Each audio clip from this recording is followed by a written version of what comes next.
আসসালামু আলাইকুম everyone, welcome back to my channel. আজকে আরেকটি মিনি ব্লগ শেয়ার করব আপনাদের সাথে।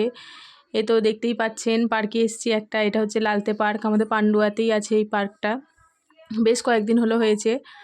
তারপর এখানে দেখতেই পাচ্ছেন বাচ্চাদের মিকি মাউসে উঠে পড়েছি আমরা সবাই, খুব আনন্দ করেছিলাম। পাপিয়া ভয় পাচ্ছিল একা উঠতে, তো আমাদেরকে ছাড়াও কিছুতেই উঠবে না এটাই, তো তাই আমরা উঠেছিলাম। এখানে একটু দোলনা দুলছি, এখানে ছুটকি আর পাপিয়া খুব এনজয় করেছিল। বড়াপা এখানে একটু ফটোশ্যুট করছিল। এখানে আমরাও খুব মজা করেছিলাম, পাপিয়ার সাথে সাথে একদম আমরাও বাচ্চা হয়ে গেছি। তো এখানে একটি ব্রিজ ছিল ছোটোপাড়া বাঁশের, তো এইটা ব্রিজটা পার করে ওই পারে যেতে হয়েছিল আমাদেরকে। ওই দিকটায় আম বাগান ছিল, সেরকম কিছু ছিল না আর। তো যাই হোক, ভিডিওটা এখানেই শেষ করলাম। কেমন হয়েছে জানাবেন, ভালো লাগলে লাইক কমেন্ট শেয়ার করবেন।